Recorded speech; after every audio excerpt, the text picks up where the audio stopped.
नमस्कार छात्रों, आज हमारा नया चैप्टर स्पर्श का पाठ 3 तुम कब जाओगे अतिथि। यह अतिथि के विषय से संबंधित है। अतिथि यानी मेहमान जो हमारे घर आते हैं। यह शरद जोशी के द्वारा लिखा गया है।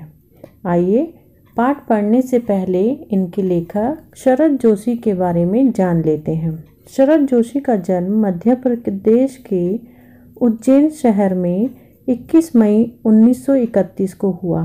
इनका बचपन कई शहरों में बीता। कुछ समय तक यह सरकारी नौकरी में रहे। फिर इन्होंने लेखन को ही आजीविका के रूप में अपना लिया। इन्होंने आरंभ में कुछ कहानियाँ लिखी, फिर पूरी तरह व्यंग लेखन ही करने लगे। इन्होंने व्यंग लेख, व्यंग उपन्यास, व्यंग कॉलम के अतिरिक्त हास्य व्यंगपूर्ण धारावाहिकों की पटकथाएं और संवाद भी लिखे।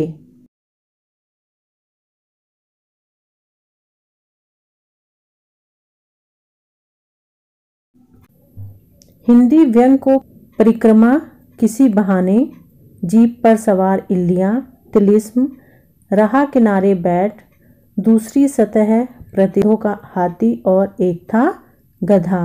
एक उपन्यास है मैं केवल मैं, उफ कमल मुख बीए। शरद जोशी की भाषा अत्यंत सरल और सहज है। इन्होंने अपनी व्यंग रचनाओं में समाज में पाई जाने वाली सभी विसंगतियों का बेबाक चित्रण किया है। पाठक इस चित्रण को पढ़कर चकित भी होता है और कुछ सोचने को विवश भी। प्रस्तुत पाठ तुम कब जाओगे अतिथि में शरद जोशी ने ऐसे व्यक्तियों की खबर ली है जो अपने किसी परिचित या रिश्तेदार के घर बिना कोई पूर्व सूचना दिए चले आते हैं और फिर जाने का नाम ही नहीं लेते, भले ही उनका टिके रहना घर के सदस्यों पर कितना ही भारी क्यों ना पड़े। जब हमारे घर मेहमान आते हैं तो हम कुछ दिन तो बड़े खुश रहते हैं, लेकिन जब वह अधिक दिन तक रुकते हैं तो उनके रुकने से हमारे दैनिक कार्यों में बाधाएं आने लगती हैं। तो इन्हीं सब समस्याओं के बारे में इस पाठ में बताया गया है। आज तुम्हारे आगमन के चतुर्थ दिवस पर यह प्रश्न बार बार मन में घुमड़ रहा है, तुम कब जाओगे अतिथि। तुम जहाँ बैठे निसंकोच सिगरेट का धुआं फेंक रहे हो, उसके ठीक सामने एक कैलेंडर है, देख रहे हो ना। इसकी तारीखें अपनी सीमा में नम्रता से फड़फड़ाती रहती हैं। विगत 2 दिनों से मैं तुम्हें दिखाकर तारीखें बदल रहा हूँ। तुम जानते हो, अगर तुम्हें हिसाब लगाना आता है तो यह चौथा दिन है, तुम्हारे सतत आतिथ्य का चौथा भारी दिन। पर तुम्हारे जाने की कोई संभावना प्रतीत नहीं होती। लाखों मील लंबी यात्रा करने के बाद वे दोनों एस्ट्रोनॉट्स भी इतने समय चांद पर नहीं रुके थे जितने समय तुम एक छोटी सी यात्रा कर मेरे घर आए हो। तुम अपने भारी चरण कमलों की छाप मेरी जमीन पर अंकित कर चुके। तुमने एक अतरंग निजी संबंध मुझसे स्थापित कर लिया। तुमने मेरी आर्थिक सीमाओं की बैंजनी चट्टान देख ली। तुम मेरी काफ़ी मिट्टी खोद चुके। अब तुम लौट जाओ अतिथि। तुम्हारे जाने के लिए यह उच्च समय अर्थात हाई टाइम है। क्या तुम्हें तुम्हारी पृथ्वी नहीं पुकारती। उस दिन जब तुम आए थे मेरा हृदय किसी अज्ञात आशंका से धड़क उठा था। अंदर ही अंदर कहीं मेरा बटुआ कांप गया। उसके बावजूद एक स्नेह भीगी मुस्कुराहट के साथ मैं तुमसे गले मिला था और मेरी पत्नी ने तुम्हें सादर नमस्ते की थी। तुम्हारे सम्मान में ओ अतिथि, हमने रात के भोजन को एकाएक उच्च मध्य वर्ग के डिनर में बदल दिया था। तुम्हें स्मरण होगा कि 2 सब्जियों और रायते के अलावा हमने मीठा भी बनाया था। इस सारे उत्साह और लगन के मूल में एक आशा थी कि दूसरे दिन किसी रेल से एक शानदार मेहमान नवाजी की छाप अपने हृदय में ले तुम चले जाओगे। हम तुमसे रुकने के लिए आग्रह करेंगे, मगर तुम नहीं मानोगे और एक अच्छे अतिथि की तरह चले जाओगे। पर ऐसा नहीं हुआ। दूसरे दिन भी तुम अपने अतिथि सुलभ मुस्कान लिए घर में ही बने रहे। हमने अपनी पीड़ा पी ली और प्रसन्न बने रहे। स्वागत सत्कार के जिस उच्च बिंदु पर हम तुम्हें ले जा चुके थे, वहाँ से नीचे उतर हमने फिर दोपहर के भोजन को लंच की गरिमा प्रदान की और रात्रि को तुम्हें सिनेमा दिखाया। हमारे सत्कार का यह आखिरी छोर था, जिससे आगे हम किसी के लिए नहीं बढ़े।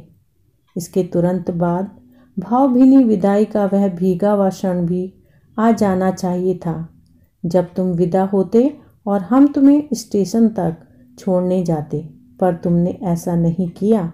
तीसरे दिन की सुबह तुमने मुझसे कहा, मैं धोबी को कपड़े देना चाहता हूँ।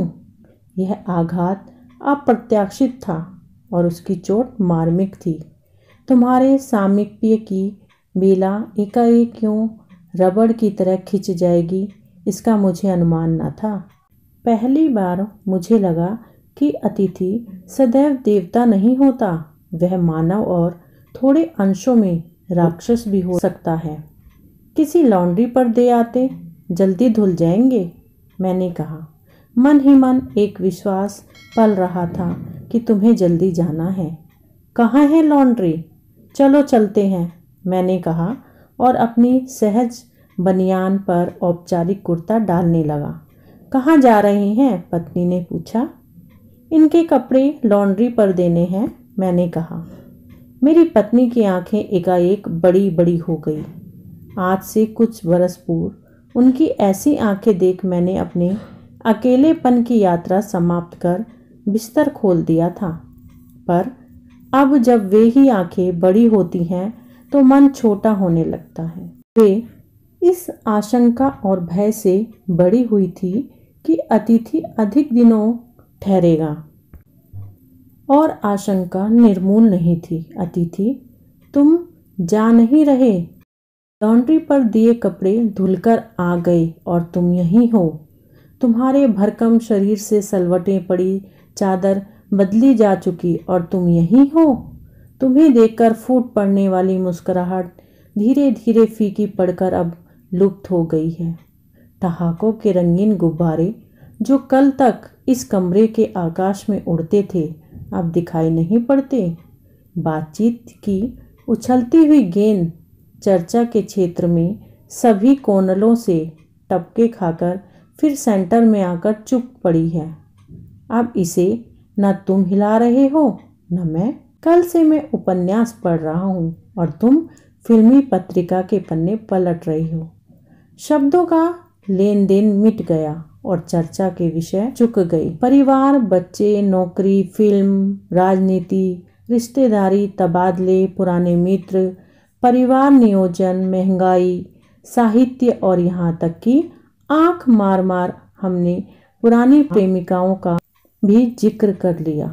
पर अब एक चुप्पी है। सौहार्द अब शने शने बोरियत में रूपांतरित हो रहा है। भावनाएं गालियों का स्वरूप ग्रहण कर रही हैं, पर तुम जा नहीं रहे। किस अदृश्य गोंद से तुम्हारा व्यक्तित्व यहाँ चिपक गया है, मैं इस भेद को सपरिवार नहीं समझ पा रहा हूँ। बार बार यह प्रश्न उठ रहा है, तुम कब जाओगे अतिथि? कल पत्नी ने धीरे से पूछा था। कब तक टिकेंगे ये? मैंने कंधे उचका दिए। क्या कह सकता हूँ? मैं तो आज खिचड़ी बना रही हूँ, हल्की रहेगी, बनाओ। सत्कार की उष्मा समाप्त हो रही थी। डिनर से चले थे, खिचड़ी पर आ गए। अब भी अगर तुम अपने बिस्तर को गोलाकार रूप नहीं प्रदान करते तो हमें उपवास तक जाना होगा।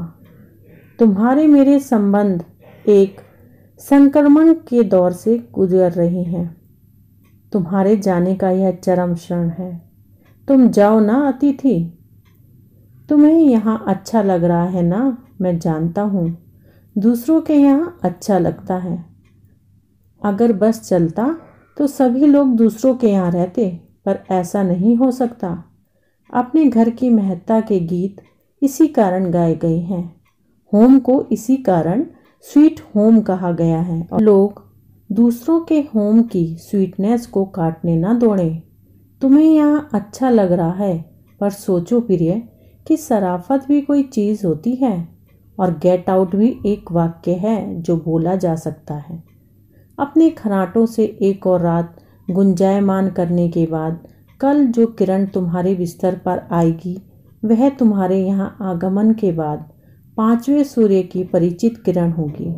आशा है वह तुम्हें चूमेगी और तुम घर लौटने का सम्मानपूर्ण निर्णय ले लोगे। मेरी सहनशीलता की है अंतिम सुबह होगी, उसके बाद मैं स्टैंड नहीं कर सकूंगा और लड़खड़ा जाऊंगा। मेरे अतिथि, मैं जानता हूँ कि अतिथि देवता होता है, पर आखिर मैं भी मनुष्य हूँ। मैं कोई तुम्हारी तरह देवता नहीं। एक देवता और एक मनुष्य अधिक देर साथ नहीं रहते। देवता दर्शन करके लौट जाता है। तुम लौट जाओ अतिथि, इसी में तुम्हारा देवत्व सुरक्षित रहेगा। यह मनुष्य अपनी वाल के पूर्व तुम लौट जाओ। उफ, तुम कब जाओगे अतिथि?